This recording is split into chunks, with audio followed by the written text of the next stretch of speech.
So we hear that health starts in the gut, and I 100% believe that health starts in the gut. But now what I know is that the gut starts in the mouth. It's one long tube, north to south, and top to bottom. I say, Pi Holdy, you know what? It all matters. And now we can, with DNA testing, literally prove how these oral bacteria move to other parts of the body. So now I do salivary testing on my patients, but I also do a stool test. I use a GI map to see what's going on in the gut because so many of these oral bacteria have actually translocated to the gut. Welcome to the IQ Podcast. I'm Dr. Rani Banik, here to help you boost your IQ with powerful insights that connect your eyes, your brain, and your whole body wellness. Hello, everyone, and welcome to another episode on the IQ Podcast. I'm your host, Dr. Rani Banik, and in this podcast, you gain insights into your vision health, brain health, and overall wellness to help you raise your IQ. Today, I am so excited to bring on a guest who has a very unique area of expertise, something that doesn't get talked about that often, but should, which is our oral health. So I'm so excited to welcome Dr. Debbie Ozment to the IQ Podcast. Welcome, Dr. Debbie. Thank you, Dr. Rani. It is a pure joy to be here with you. Oh, absolutely. And it's our honor to have you on. So let me just introduce you to our audience a little bit. Dr. Debbie is a graduate of Oklahoma University College of Dentistry, and she served as adjunct faculty there for 7 years. She completed a master's in Metabolic and Nutritional Medicine from the University of South Florida, Morsani College of Medicine, and she's also a diplomat with the American Academy of Anti-Aging Medicine. Dr. Ozment has trained at Mayo Clinic, and she's a nationally board-certified health and wellness coach. Dr. Debbie is the host of the Vitality Made Simple podcast, in which she is committed to sharing practical, understandable, and fun strategies to enhance your vitality and health span. Dr. Ozment is committed to early diagnosis and intervention of periodontal disease to help positively affect not only the mouth, but the entire body. So, Dr. Debbie, we have a lot in common because I'm sure when you compare yourself to your colleagues, they're mainly looking inside the mouth, but you're not just looking inside the mouth. You're looking at the whole person. And I do the same when it comes to eye health. But tell us, share your journey into how you developed this more holistic view of oral health and how you became a wellness coach.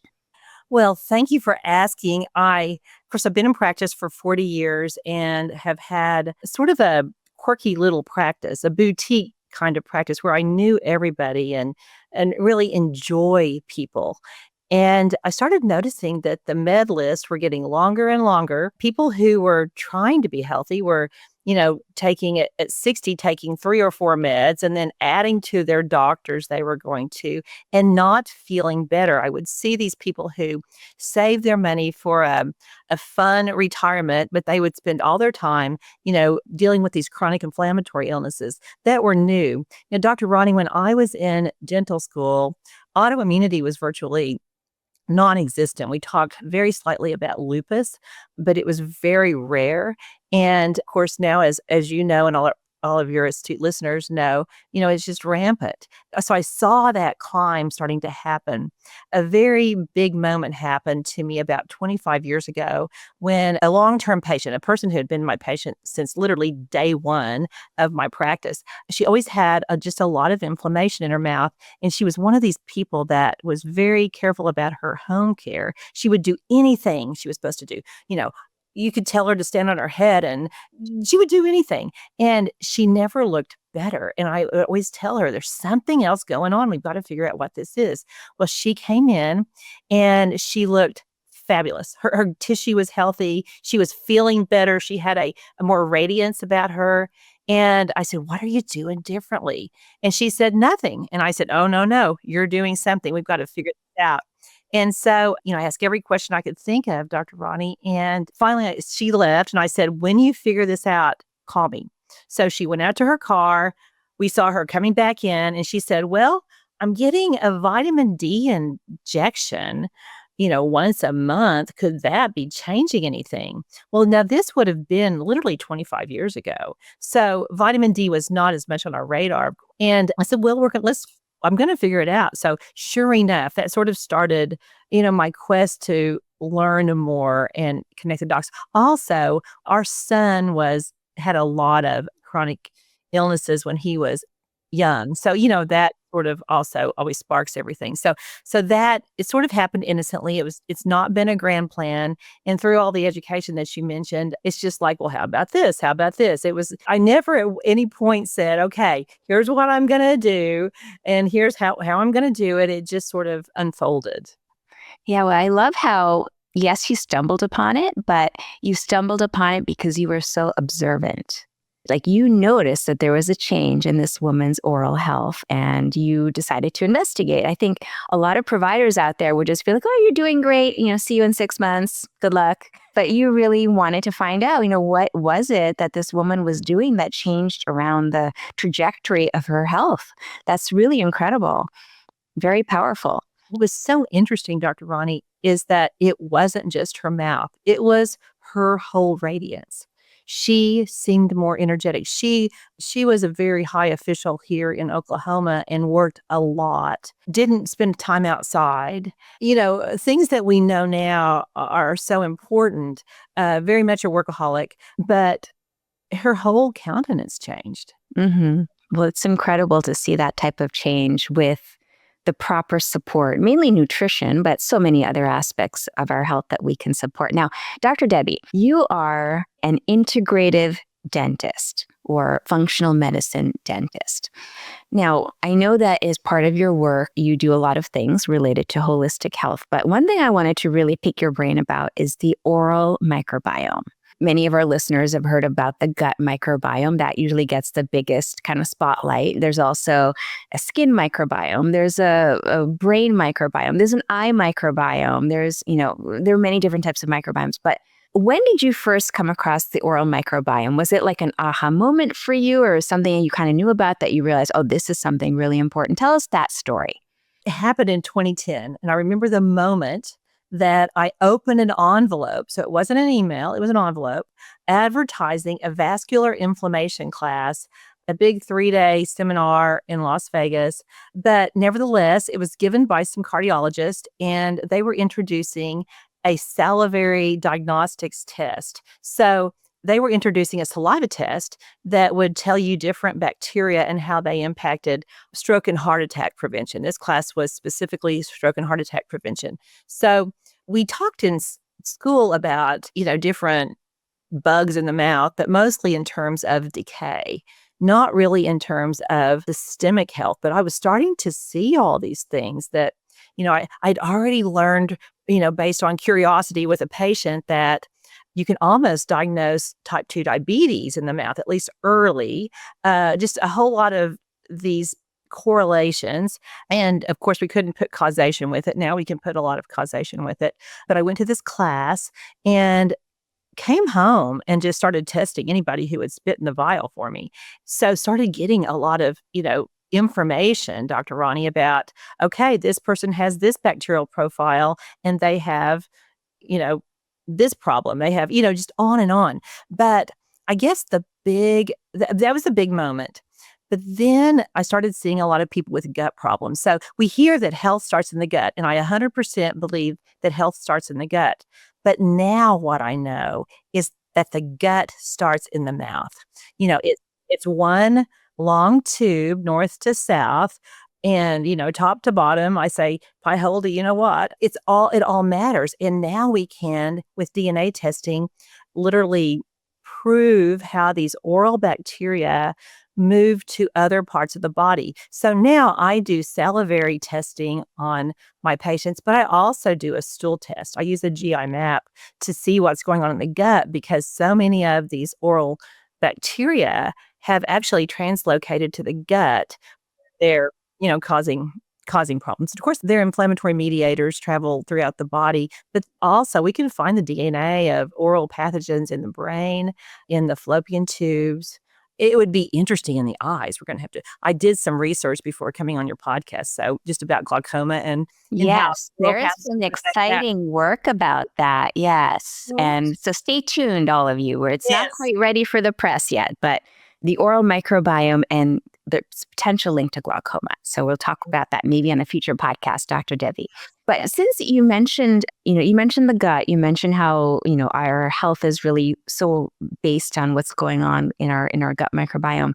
How may that affect the gut microbiome and the oral microbiome, or I should say that it's all one? How may that affect brain health, cognition, neuroinflammation? Like, what are some thoughts you have about that? Or can you give some examples? Yes, absolutely. Well, we know about the gut-brain axis. And now we even know that there's an oral brain axis. So that, it's a gut-brain oral axis. And they all affect each other. And then even, one step away, they affect each other. It's a very big circle. Dr. Del Bredesen was on my podcast, and we talked about specifically a bacteria called Porphyromonas gingivalis that has had a lot of research. Porphyromonas gingivalis in 2012 really came to popularity in terms of brain health because there was a study where it was found in, I think it was 40% postmortem of brains of people with Alzheimer's disease and zero. Wow, 40%. And I could be off, it could be 37 or, Do you know how common is it in people without Alzheimer's? Like, let's say a healthy person who is age matched to someone with Alzheimer's? Oh, that is a fantastic question. I don't see it very often in people who are cognitively healthy, say at 80, but I do consistently see it in people who are having, cognitive problems. There is a cardiologist nearby in Oklahoma City who is RECODE certified. That's Dr. Del Bredesen's program. So I've got this cardiologist is now doing saliva testing. So we have a lot of good data. And typically those patients come and see me and I get their oral microbiome, cleaned up and healthy and balanced. Wow. So can I ask you then, if you identify this particular pathologic bacterium in the mouth and you decide to treat it, how do you eradicate it? Do you support the other bacteria to reduce its numbers? And then the second part of the question is, have you seen any changes in an individual's trajectory with their cognition? Like, do they stabilize? Do they get better? What happens? Oh, that's just such a great question. Yes, we see them get better. And, oh my goodness. It's never one thing, as you know, Dr. Rani, for the eyes, it's never one thing. I mean, that's why you wrote your fantastic book about food. It's not just some magic eye drop, or, some berry from the Amazon. I mean, Yeah. it's a lot of different facets. And it's also that way with the oral microbiome. So there are several things we do. The test I use in clinic is from Access Genetics called my Periopath oral DNA. And then for home use on my website, there's a link that people can do like their own home test from Bristol Health, a very good test too. But we look at the specific profile of bacteria. We used to just sort of think that it was only Porphyromonas gingivalis that mattered. Now we know that there's also another bacteria called Fusobacterium nucleatum that is a bridge builder. It's one of those bacteria that makes everything else worse. So it's very, very big for cognition in terms of gut health. And then, of course, the gut-brain axis. It's very inflammatory. It makes a lot of other bad bugs worse. And so that's a big part of the picture. Additionally, nitric oxide really matters in terms of brain health. You mean increasing nitric oxide? Increasing nitric oxide. So a lot of people, Dr. Rani, are using these strong antimicrobial mouthwashes that are killing everything. If it kills 99.9% of, that's not a good thing because there's about 700. They're there for a reason, right? They're there for a reason, and they're doing good things. They're producing nitric oxide. So they're eradicating those. A really interesting case I saw recently. A woman, the cardiologist had tested her oral DNA, and it looks really good. I mean, it is no problems. Sent the patient to me anyway to see what you can find. And she had enough decline that her daughter had to bring her. And so I'm asking questions, and it just hit me. I said, what kind of mouthwash do you use? And her daughter butted in and she said, she is addicted to I don't know if I should say the brand, but a brand we've all heard of. She's addicted to it. She loves it. She uses it 3 times a day, and she Oh has my for 40 goodness. years. So she's no nitric oxide. We tested her nitric oxide. She had 0.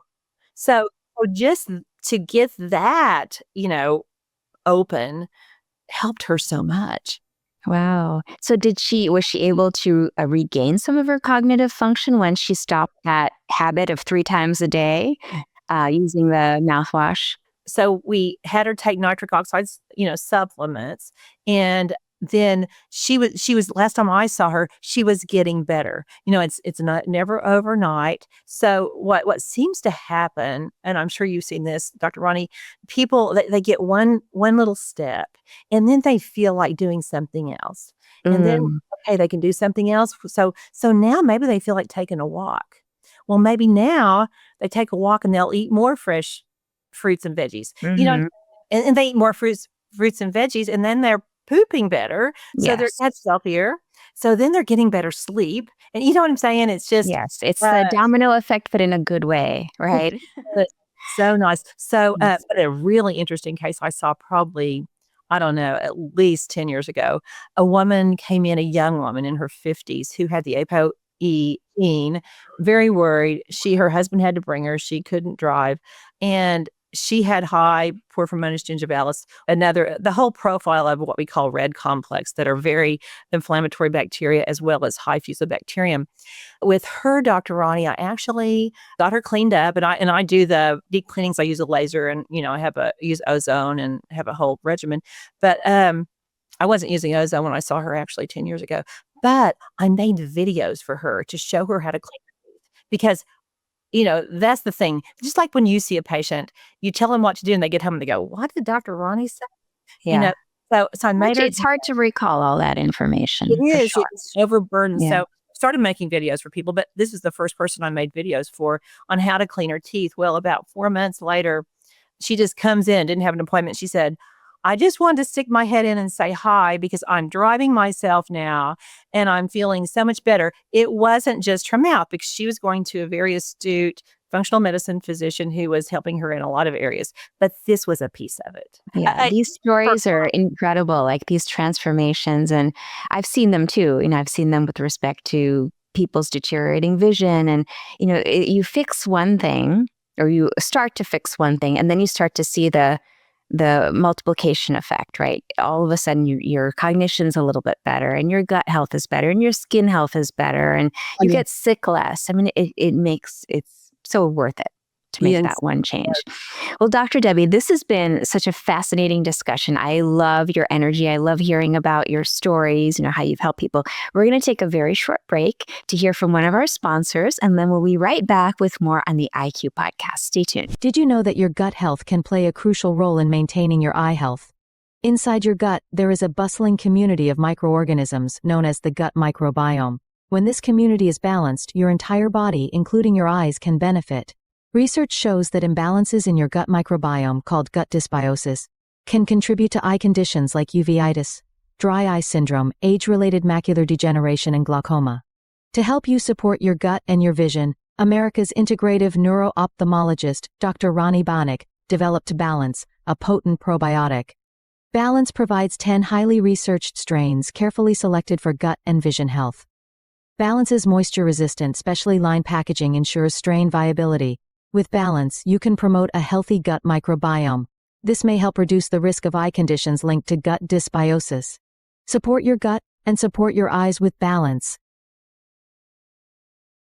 Welcome back to the IQ podcast. Today we're chatting with Dr. Debbie Ozment, who's a functional medicine dentist based out of Oklahoma, and she's got a wealth of information, over 40 years of experience. I mean, I'm sure you could tell so many stories, Dr. Debbie, of how you've helped people along the way with not just their teeth, their oral hygiene and health, but their entire body.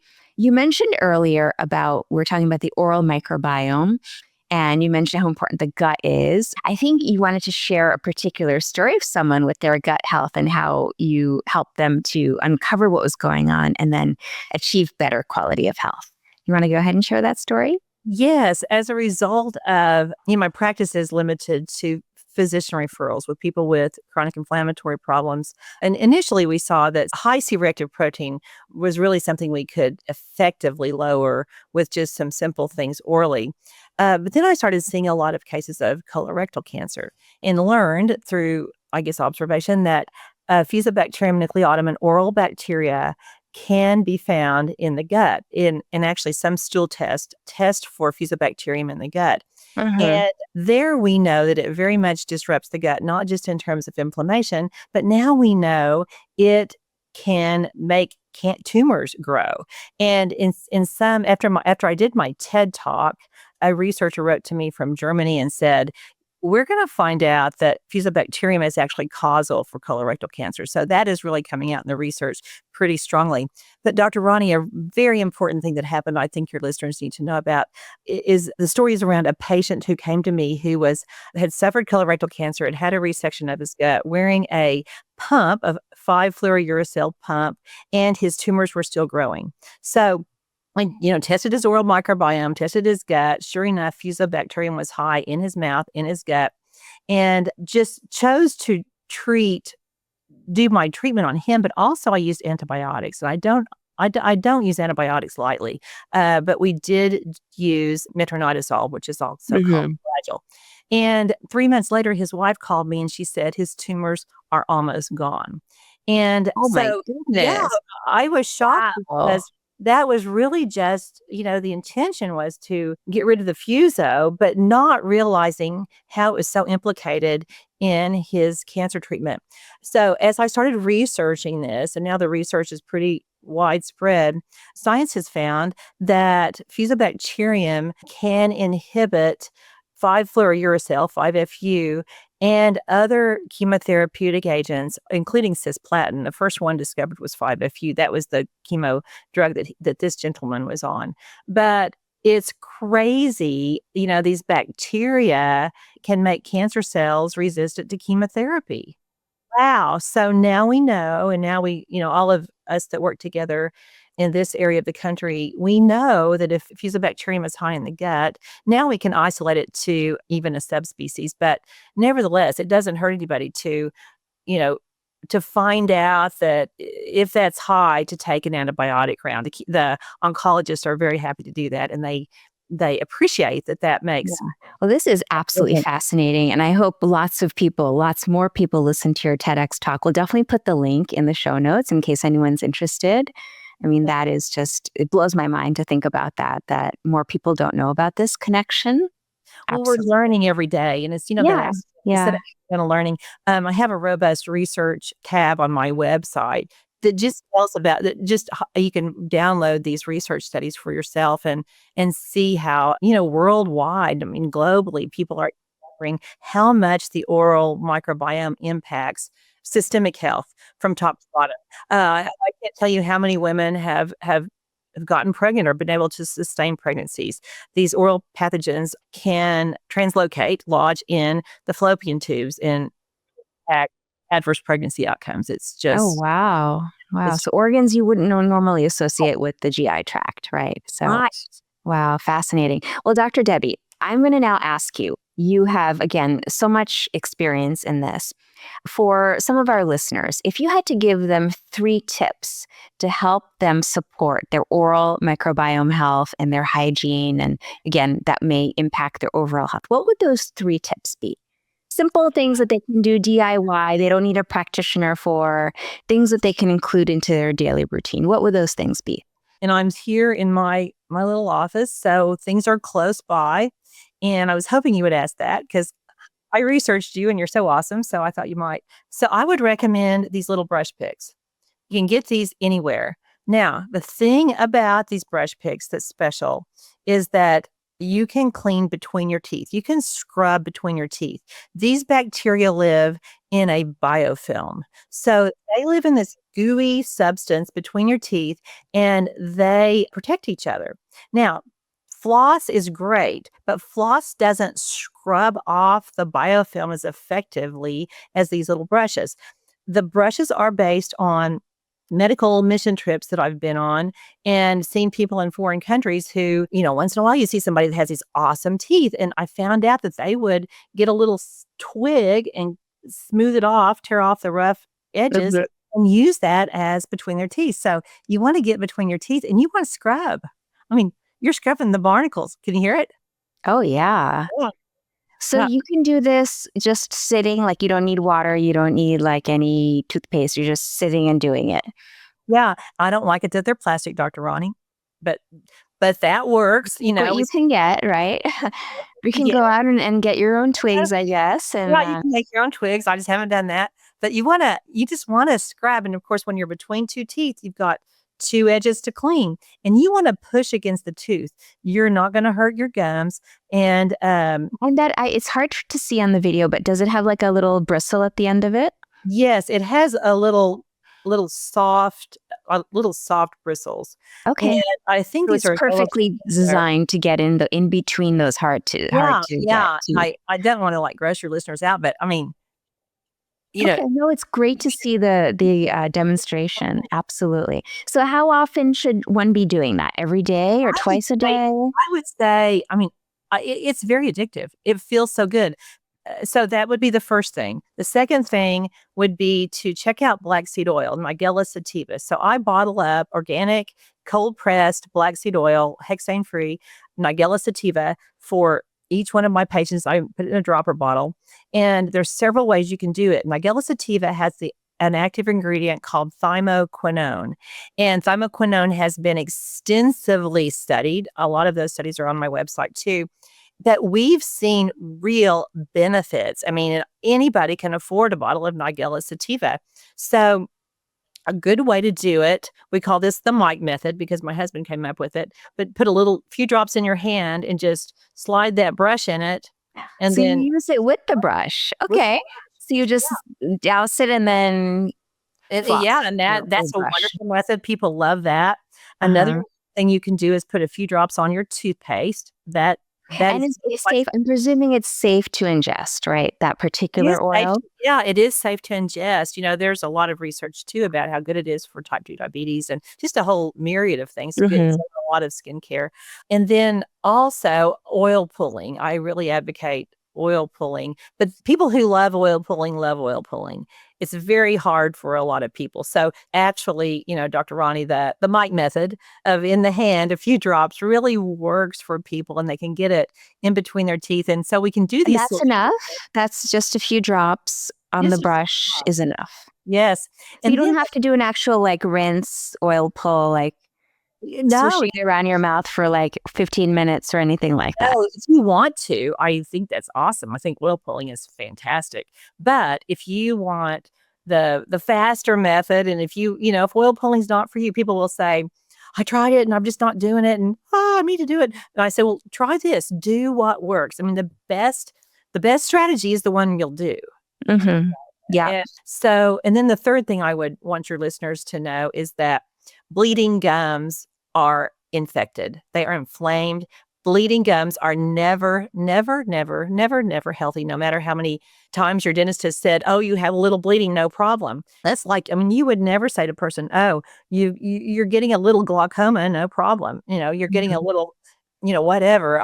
No, we want to It's an indicator something's not right, right? Something's not healthy. Mm-hmm. right. It's like the check engine light in your car. I mean, if you don't want to just ignore it. So, use the brush picks, use the Nigella sativa black seed oil, try to get organic, cold pressed, hexane free, and then notice where you have bleeding. And I would say if you're just don't ignore the bleeding because it's impacted. Your teeth are the last to go. This is really not about your teeth. I mean, if you do these things, it's going to lower your blood sugar. It's going to increase cognition. You're going to have better eye health. You're going to have better sexual health. You're going to have less chance of cancer, heart attack, stroke. I mean, on autoimmunity, on and on down the line. A patient texted me today and the same things I'm telling you. And she said, I don't know if I'm dreaming. I mean, this is a real text. She said, my constipation is gone and I'm not having that terrible gas I was having. And literally it's getting her mouth clean. I mean, That's all it was. Wow. Balancing the oral. Wow, the tremendous impact. Wow, incredible. Well, Dr. Debbie, this has been such a fascinating discussion. I could talk to you for like another hour, but I know I want to respect your time and also respect our listeners' time for this podcast. But I would love to have you come back because I had my list of topics I wanted to ask you, and I only got like 3 of those things asked. So there's a lot more I want to ask you. I also deal a lot with migraines and issues with, sleep apnea, which I know that the oral, environment has a role in. So I would love to ask you all those questions. So I'm definitely going to have you back at some point, Dr. Debbie. Yes, we could talk about all of that, root canals. I'd love to talk about migraines. Yes, it's something that I see every day in my practice. About 50% of my patients have migraines, so they would benefit so much from your expertise. But in the meantime, please tell us, Dr. Debbie, how can people find you? And I think you have a course that you offer as well. Could you share about that a little bit? Oh, thank you, Dr. Rani. You can just find me at drdebbieozment.com, Ozment. I'm on Instagram. And it's a free course right now. It's called Upstream Gut Health. And it's just very, very down home, but it has a lot of tips and things that will save you, hopefully, a lot of health problems, increase your health span, increase your vitality span. And join me on my podcast at Vitality Made Simple. You'll get to hear Dr. Rani being questioned soon. Looking forward to it. Really fun. Yeah. So we will share all those links for your website, your podcast, for the TEDx talk, and then for your free course. Well, Dr. Debbie, it's been a pleasure, and I love your energy. I love your positivity. If you wanted to leave our listeners with one last thought or comment, what would that be? I would say just know that your body is designed to heal. And you just have to take these small steps. There's not one thing that's the silver, the main thing, but look in the mirror and say, my body is designed to heal. And I want to find out what to give it that it needs and enjoy that healing. I love that. Yeah. I always say our bodies are resilient. They really are. And they want to function well and do well. So we just have to find the path, right? And I am so excited to try some of your tips. I'm actually going to go to the store right now and get some of those little brushes. I'm going to go pick some up right now and get some of that Nigella sativa oil. But thank you, Dr. Debbie, so much for being on the IQ podcast. And I look forward to seeing you again, back again on the podcast. And I look forward to seeing the rest of you soon on another episode of the IQ podcast. So please stay tuned. Thank you. You're very welcome. Bye-bye, everyone. Thank you for tuning in to the IQ podcast. I hope you enjoyed today's episode and learned something new to help you boost your IQ. Leave us a review and share the podcast with your family and friends. Stay connected with me for more eye-opening insights on eye health, nutrition, and lifestyle. Until next time, keep your vision clear and your IQ sharp.